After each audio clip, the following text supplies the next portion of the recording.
previously on Rome, rise and fall of an empire. Faced with barbarians at his doorstep, usurpers on the frontiers, and rebellious subjects in Rome itself, the 3rd century Emperor Aurelian turns to the soldier's own god for help and manages to restore and unite the broken empire. But before his work can take root, he is assassinated, leaving the empire at risk once again. Now, in the troubled days of the late Roman Empire, many rulers vie for power. From this chaos, one man emerges, eliminating his rivals and uniting the empire under the sign of a new god. His name is Constantine, and he will stop at nothing to save a dying empire.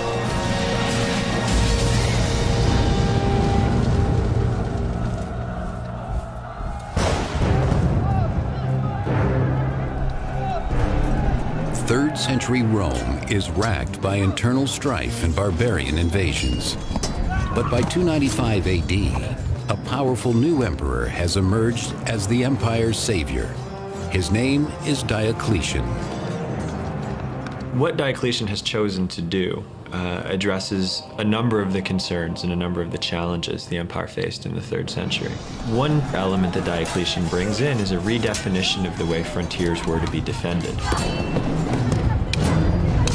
Emperor Diocletian creates a mobile imperial army, always available to send reinforcements to the vulnerable frontier. One of his most capable imperial soldiers is Constantine, only 17 years old.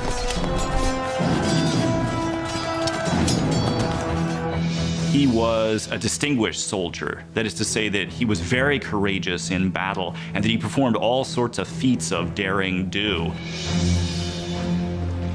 These early signs of greatness in Constantine have not escaped the notice of Emperor Diocletian. Diocletian keeps the young soldier close at hand, claiming a desire to groom Constantine for a position of power within the empire.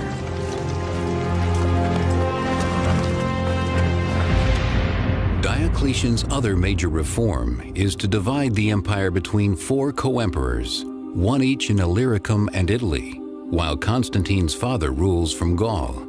Diocletian himself governs from Nicomedia in Asia Minor. But Diocletian knows how easily his chosen co-emperors could turn on him. To prevent this, he keeps their sons, including Constantine, in his court, where they are trained as master soldiers under his watchful eye. Constantine was sent off to the court of Diocletian to obtain the proper education for a member of the upper class, a literary education, philosophical education. He learned Greek, which he wouldn't have known, but most important, he had a military education. But Constantine's life in court is anything but comfortable, for as a father figure and an emperor, Diocletian rules with an iron fist. He begins to rule increasingly by issuing a whole series of extremely heavily moralizing edicts, telling people what to do, telling them how to be better citizens, and so forth.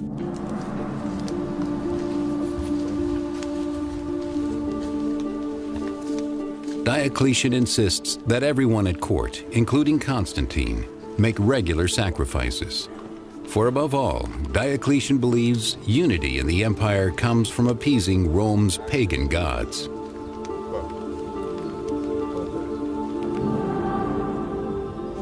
But another religion is gathering many converts, putting Diocletian's plans at risk. Its followers worship the son of a new god, Jesus Christ. The church had not only grown numerically, but it had also grown quite wealthy. It had come to control large buildings. It was, in many ways, a thriving institution within the Roman Empire. An institution that Diocletian believes is a threat to Rome. He was extremely concerned that the health of the state and the health of Rome itself was tied up with Roman religion. And Christians were a threat to that. Christians who had been tolerated for nearly 40 years were clearly a large percentage of the population in the big cities, and it's clear that there were Christians in the army and there were Christians in the imperial court.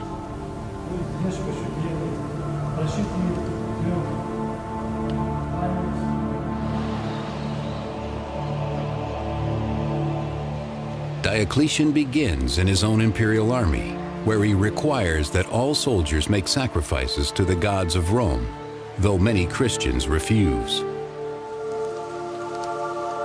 Diocletian believed that anything that interfered with the cultivation of Rome's protecting gods was a genuine threat to the state and could destroy the state from within.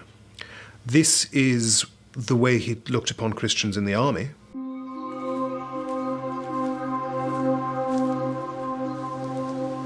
Punishment for rejecting the emperor's edict is death, a brutality that Constantine, as a soldier in Diocletian's army, is forced to witness.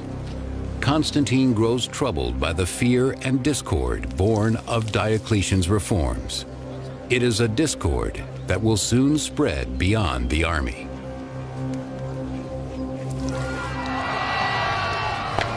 In 303 AD, Emperor Diocletian issues an edict against all Christians that becomes known as the Great Persecution. As soon as the persecution edict was issued, it unleashed what is virtually a culture of administrative cruelty. Roman officials, in carrying out the edict, when they met resistance, were expected to bring the defendants to court and to torture them for evidence and try to force them to officially and publicly give up their Christianity. The Great Persecution marks the beginning of what the Christians call the era of martyrs. Any Christian who proclaims his faith in public is subject to death.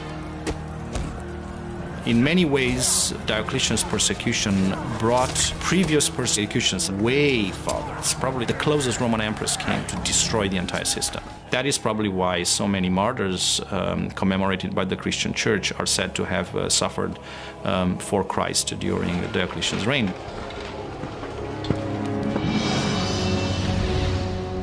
Despite his reservations about the persecutions, Constantine must stay on good terms with the man who will likely determine his future. But when Diocletian unexpectedly falls ill and is forced to retire, Constantine is surprised to find himself shut out of the succession plan. Diocletian, it seems, understood that Constantine represented something of a threat. Constantine had campaigned with Diocletian and had done a reasonably good job during these campaigns.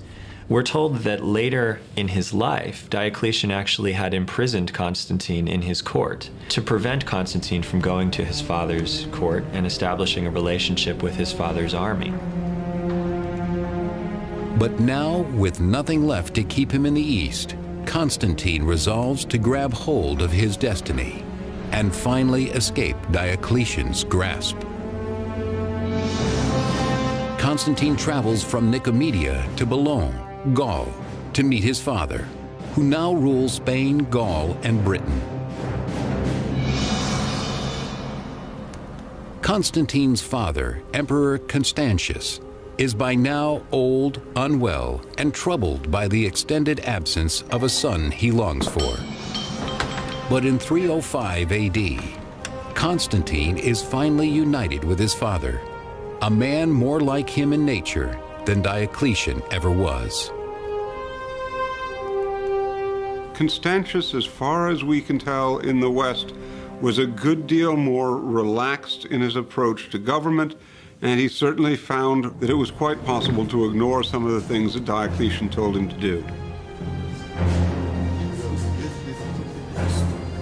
Constantine finds in his father a more compassionate leader, and Constantius finds his son has grown into the kind of man who could one day take his place on the throne. One of Rome's 4 co-emperors, Constantius rules over Spain, Gaul, and Britain, now threatened by barbarian Picts. In 305 AD, he and Constantine travel from Boulogne to Britain to put down the rebellion.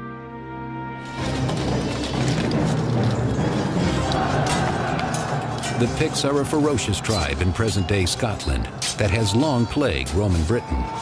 In battle, these bloodthirsty barbarians present a serious challenge for Constantine and his father. These barbarian neighbors in the 4th century are much better organized than they had been in previous generations. The Roman armies faced far more difficult campaigns in Europe than they previously had. To make matters worse, Emperor Constantius's health is in serious decline.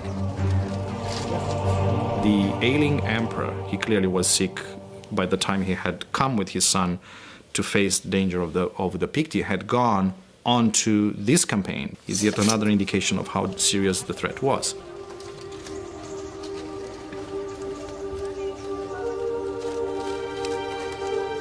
With Constantius's health in question, it is up to Constantine to lead his father's troops and secure their allegiance in battle. When Constantine rejoined his father in the West, Constantius made sure that he began to assume a place in the higher command echelons, that he joined the army on campaign, that the soldiers came to know him, and that he would actually have a natural place within the administration of the Western Empire. This had always been Constantius's hope for him.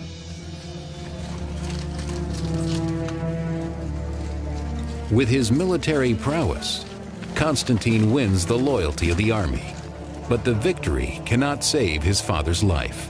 In the end, Constantine will lose the father he has only just come to know.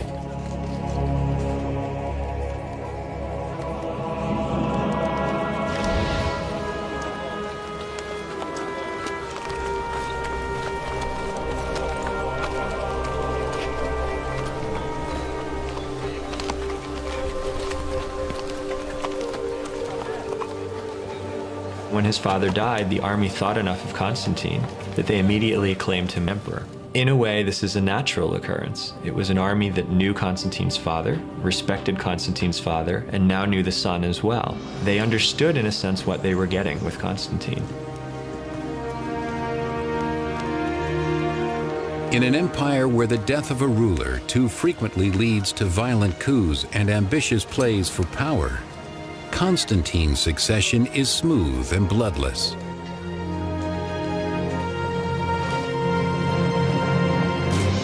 But when barbarian Franks attack Gaul in 306 AD, Constantine faces his first challenge as emperor. He heads south from Britain to meet them in battle.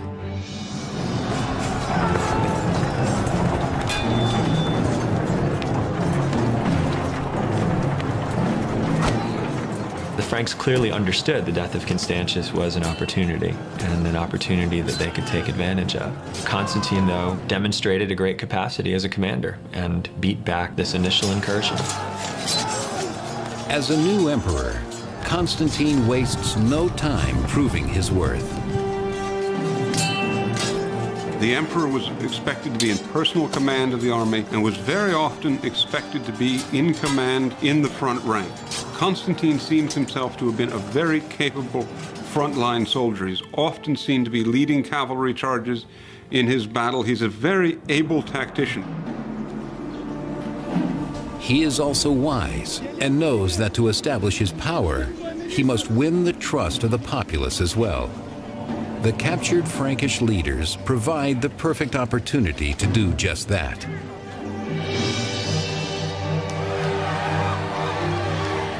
Constantine parades the barbarian captives in the streets of Trier, in modern-day Germany, to show his people he will protect them.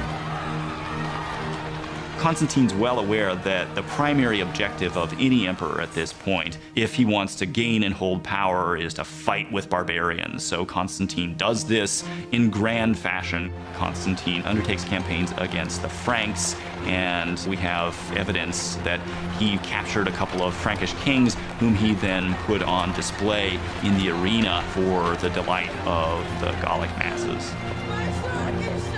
Ultimately, the barbarians will be thrown to the beasts, sending a clear message that Constantine will not tolerate those who threaten the Roman Empire. But in 306 AD, the empire is threatened from within when a usurper named Maxentius seizes power in Rome, declaring himself emperor and taking control of most of Italy and North Africa. The usurper Maxentius wins support by promising to cut taxes and provide free grain to the people of Rome. Like Constantine, he is the son of a former co-emperor. Constantine was proclaimed emperor by the troops in July of 306, and Maxentius, who's sitting in Rome, is thinking, well, he's emperor, I want to be emperor too. And so what happens is at the end of 306, he's proclaimed emperor. But unlike Constantine's, Maxentius's claim to the throne is not legitimate. Maxentius defeats, imprisons, and eventually murders the rightful co-emperor of Italy. And soon the people of Rome will learn his promises are nothing but lies.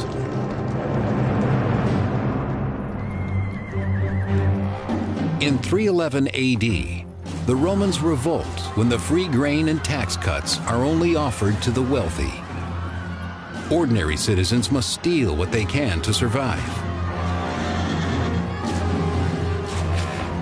Maxentius is not a popular leader. He was a particularly ruthless leader. He put down revolts very bloodily. There were rumors going around that he was seducing senators' daughters. There were problems with grain supply. He was taxing people, which they'd never been taxed before in Italy. The desperate uprising of Rome's oppressed masses offers an unexpected opportunity for Constantine.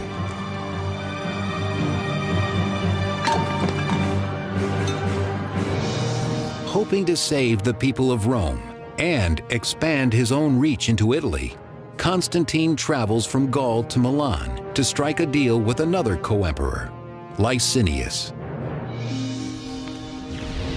It is a deal to consolidate power.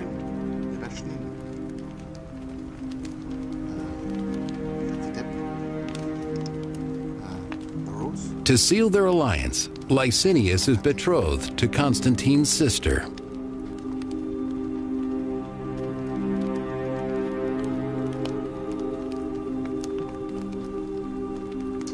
Constantine played every game in the book. He was an extremely ambitious person, and there was no avenue to power that he was going to leave open. That meant that in his early years, he was willing to do all sorts of manipulations to try to continue to climb the ladder. Together, Licinius and Constantine trick their co-emperors in the East into believing their intentions are only to oust Maxentius. Constantine looks to take advantage of the situation and starts calling Maxentius an illegitimate emperor and a usurper. Constantine and his supporters justify an invasion against Maxentius as a necessary removal of a tyrant from the city of Rome. But once Rome is secure, Constantine and Licinius will set their sights on seizing control of the entire empire. While Licinius is occupied with defending the empire's northern border from barbarian invaders, Constantine marches on Rome, laying siege to the imperial city where Maxentius hides.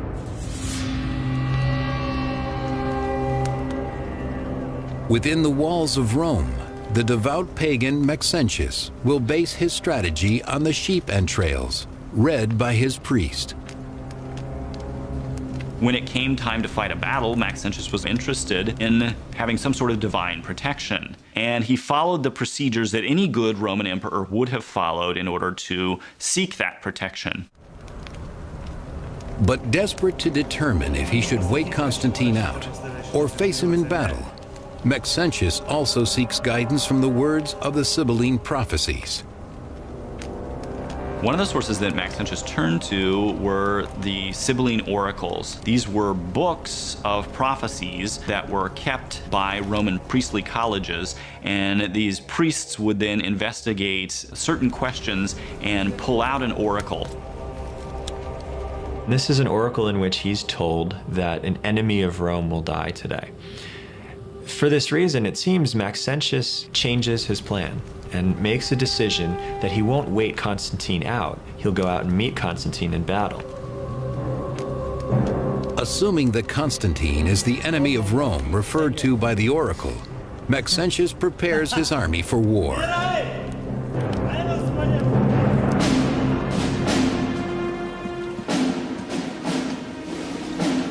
Meanwhile, just outside of Rome, Constantine prepares to meet Maxentius on the battlefield. Knowing his troops will be severely outnumbered, Constantine grows uneasy. Constantine began to get very concerned about the strength of his forces, and we're told he prayed that some god would help him and received a vision in response. And this is interpreted by Constantine as a Christian vision. The 4th century historian Eusebius of Caesarea records what is supposed to have happened, as recounted to him by Constantine himself. Around noontime, when the day was already beginning to decline, he saw before him in the sky the sign of a cross of light. He said it was above the sun, and it bore the inscription, "Conquer by this." What he claims to have seen was a symbol that looked like a cross with a sort of P form at the top of it, that is the letters Chi Rho, that would have formed the first 2 letters of Christ's name in Greek. And there are some sources that claim that he also heard a voice at the same time that said that he would conquer by this sign. Constantine orders his soldiers to place the Chi Rho on their shields and standards, transforming the Christian symbol from an object of persecution to one of honor. Constantine assumed a new god, or a god that had formerly been rejected, as his divine force, as his victory power. By taking on the Christian god, the god that had been subjected to persecution by former emperors, Constantine was therefore doing something quite revolutionary. With his conversion, Constantine turns his impending battle with the pagan Maxentius into a test of religions. Constantine meets Maxentius at the Milvian Bridge, which, passing over the Tiber River, is the only obstacle between Constantine and an open road to Rome.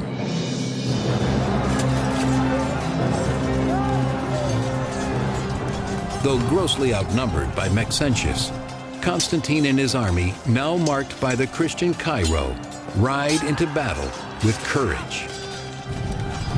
The Battle of Milvian Bridge is a significant battle.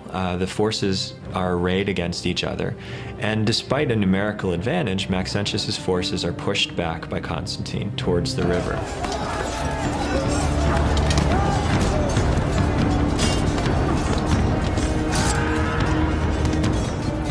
It is at the banks of the Tiber that Maxentius's fate is sealed.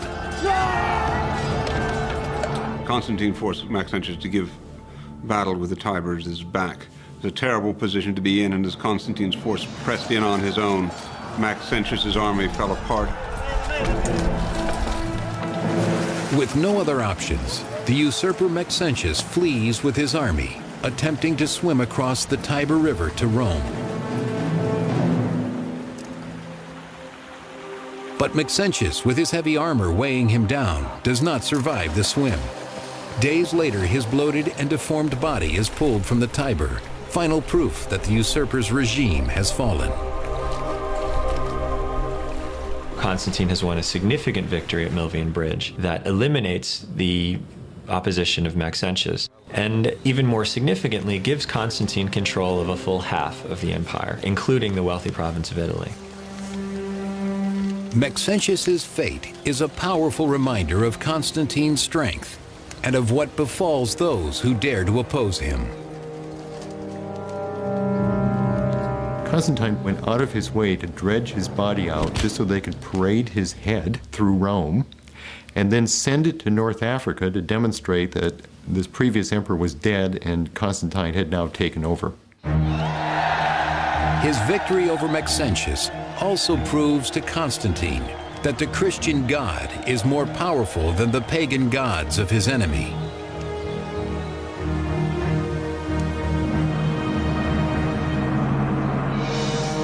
With the defeat of Maxentius, all of the Western Empire belongs to Constantine. As agreed, he leaves the east for Licinius to take.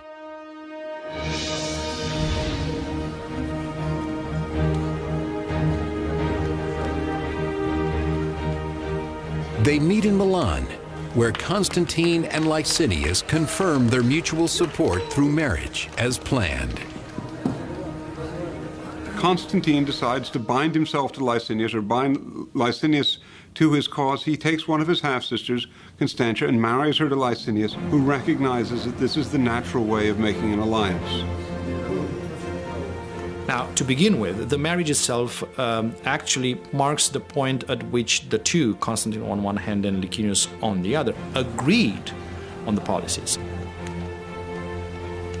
One of these policies reflects Constantine's recent adoption of Christianity. The two emperors consulted on how they would carve up power between them, and one element in this decision was to extend toleration for Christianity throughout the whole empire. Licinius was not a Christian himself, although he agreed with Constantine to stop persecution throughout the empire. For now, such agreements come easily, but an alliance born of ambition is fragile, and Constantine must recognize that his sole co-emperor is also his greatest rival.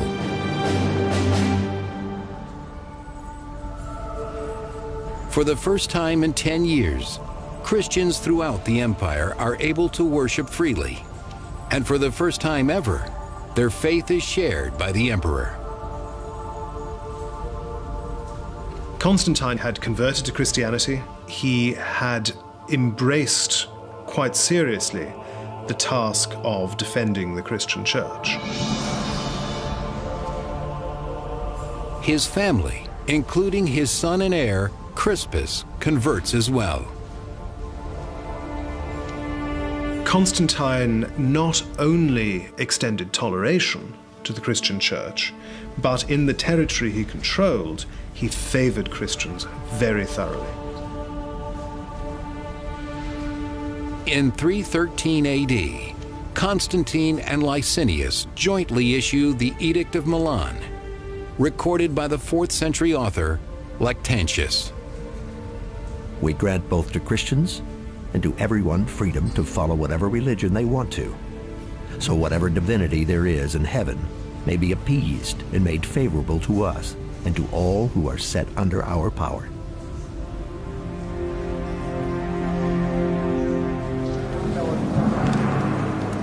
But in the years that follow, Constantine's relationship with Licinius deteriorates. As Licinius battles his way to dominance in the east, his hunger for power grows. So Licinius goes off and does his own thing, as it were, in the east, but Constantine doesn't trust him, and there are growing tensions between the two. After 9 years of shared rule, both emperors covet control over the entire empire. It is a rivalry that will quickly drive Rome towards civil war. In the east, Christians soon bear the brunt of the growing conflict. As supporters of the Christian emperor Constantine, they are now Licinius's greatest threat. They pay a heavy price.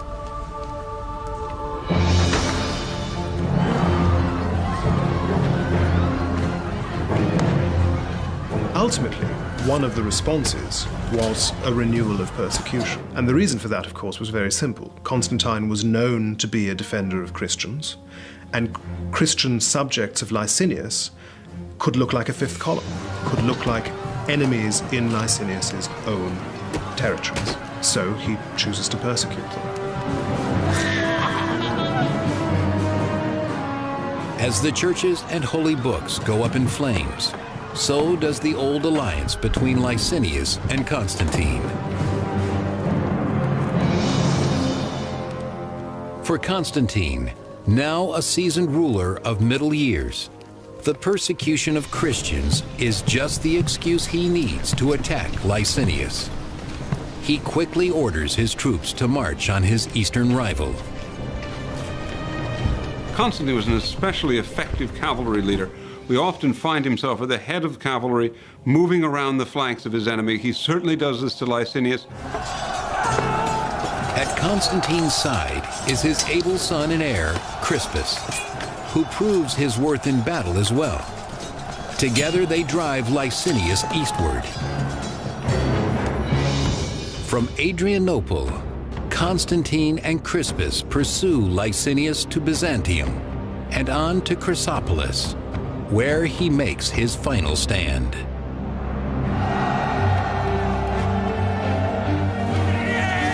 There, in 324 AD, with the entire empire at stake, Constantine and Crispus face Licinius side by side. Crispus inherited his father's ability on the battlefield. Crispus was another military genius. Without Crispus's help, the success against Licinius may never have happened. Constantine and Crispus annihilate Licinius's army, fighting once more under the banner of the Christian God.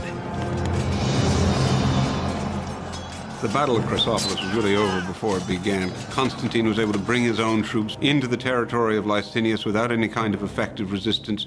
His own army had been victorious now easily in several battles. Licinius's own confidence seems to have been minimal. And in the final battle, their victory wins Constantine's sole rulership of the entire empire. Eusebius, Bishop of Caesarea. The eastern regions were united with those of the west, and the whole body of the Roman Empire was graced by a single and supreme ruler. Imprisoned in Nicomedia, Licinius will face a brutal punishment. The only witness is his beloved wife, the sister of Constantine. His relationship with Licinius is interesting. Licinius is technically, remember, his brother-in-law. Licinius's wife pleads for mercy for her husband. For a while, Constantine seems to grant that sort of clemency. They share a meal. Licinius is sent into exile. Then he's executed.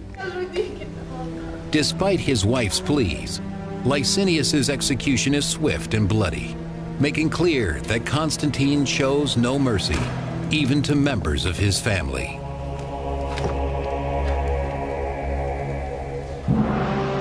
With the elimination of Licinius, Constantine now rules the entire unified empire and intends to make his loyal son Crispus a junior emperor in the West. As co-emperor, Crispus shares in his father's plans for a new Christian capital in the East, to be located at Byzantium. After Constantine conquered the entire empire, he wanted to create a brand new city in his own name. And he did, Constantinople. He chose a strategic location halfway between the most important frontiers, and he deliberately chose to create a new city that would have no association with his pagan predecessors. It was a city that had no rival traditions. It was a Christian city. But even as his greatest dreams come to fruition, trouble brews among those closest to Constantine's heart: his wife Fausta and son Crispus. Crispus was the son of Constantine's first wife. His last three sons were the sons of his second wife, Fausta.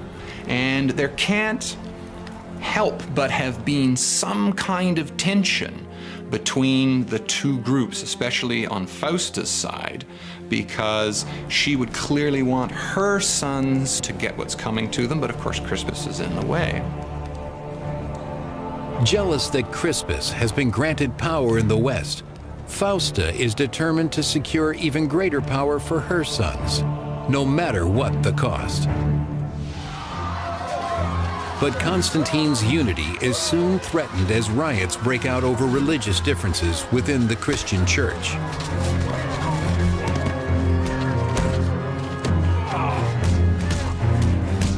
The situation he finds among Christians in the Eastern Empire is one of great turmoil. There's a controversy raging about the nature of Christ that is also tied up with the question of who ought to have authority in the Eastern Church. Rival bishops incite mob attacks against other Christians with opposing beliefs. It is a violence not seen since the days of persecution over 20 years earlier.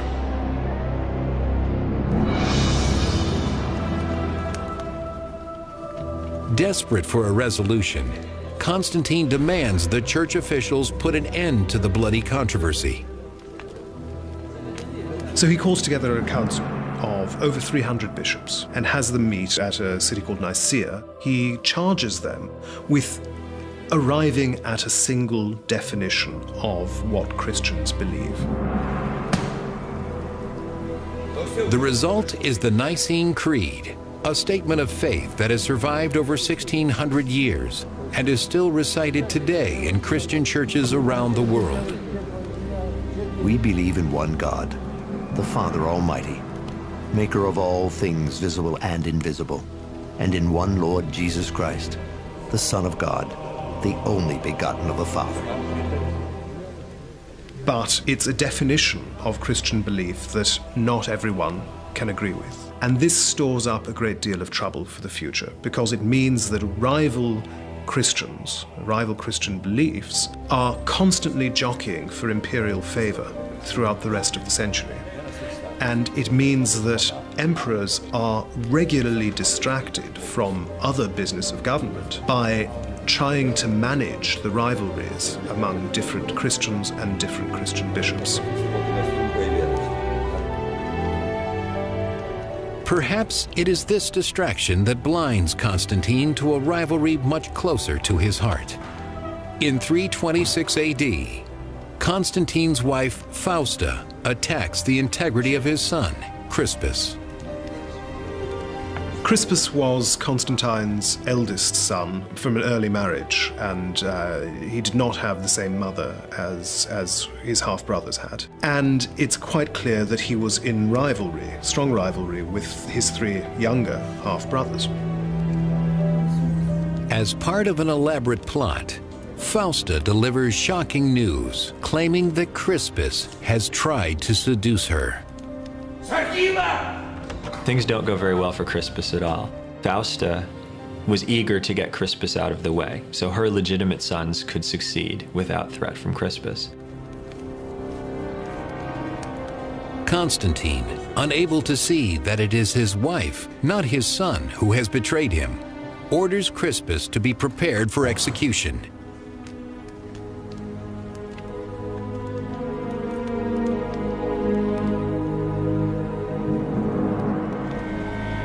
Imprisoned in distant Pola, modern-day Croatia, Crispus insists on his innocence. Though his cries fall on deaf ears, he has an advocate in Constantine's court. Constantine received advice from his own mother, Helena, that perhaps it was Fausta herself who had engineered this little plot, had pretended to be violated or to have been set upon by Crispus in order that she, Fausta, could promote the interests of her own sons. Constantine had certainly acted too hastily and was aware of that. Fausta pays for her treachery with her life. But Constantine's realization comes too late for Crispus. The prison guards have already received their orders to execute the royal son. What exactly happened, we don't know. But it was a terrible blow to the Roman Empire that Crispus was sacrificed on the altar of history. And Constantine is left only with a devastated conscience. As a sort of penance, Constantine spends the last years of his life building churches in Jerusalem, Bethlehem, Constantinople, and Rome. Among the most magnificent of these churches is one built on the site thought to be St. Peter's tomb in Rome, a place of pilgrimage for Christians to this day. It is for his churches that Constantine is better known. That in itself is an indication both of his pro-Christian policies and of the attachment to the Christian faith. Refusing to abandon this faith, despite its ongoing disputes, Constantine directs the construction of the glorious Basilica of St. Peter himself.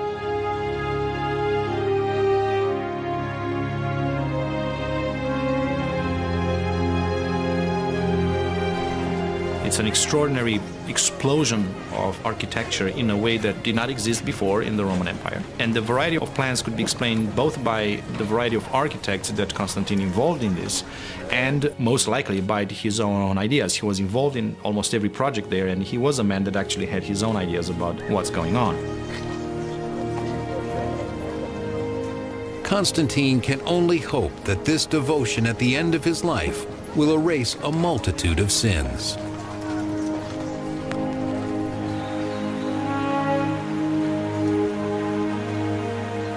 For Constantine knows that his day of reckoning is not far off. Old and unwell, he finally requests baptism in 337 AD. It would make sense for Constantine to delay his baptism because emperors had a dangerous and dirty job. And sometimes they had to do difficult and sinful things as a consequence of their job. To delay baptism until the end of one's life made some sense. Those dangerous and dirty and sinful things that one had to do could be washed away before you die. Haunted by these sins, Constantine wants nothing more than to die with a clean conscience, purified by the waters of baptism. By the end of his life, Constantine is something of a sort of living visionary who, at the point when he's baptized, wanted to take off his imperial robes and live ever thereafter as a sort of priest. At the end of his life, Constantine finally finds peace in the faith he wrote about throughout his life. I know that I am in the true sense blessed, that now I have been shown worthy of immortal life, that now I have received divine light. Constantine dies in May of 337 AD, after more than 30 years of rule.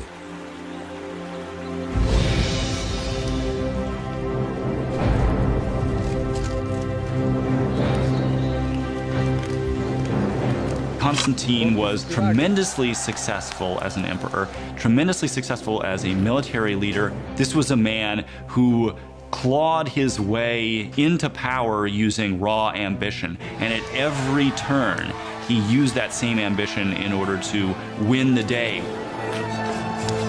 Throughout his life, Constantine fights to keep the fragile empire whole, unified under his new religion. But nothing, not even faith, can save it now. Next on Rome, Rise and Fall of an Empire. In the late 4th century, the Roman Empire is forced to use barbarian mercenaries to defend its borders. But when one barbarian rises to the rank of general, ethnic hatred explodes, threatening to tear the empire apart.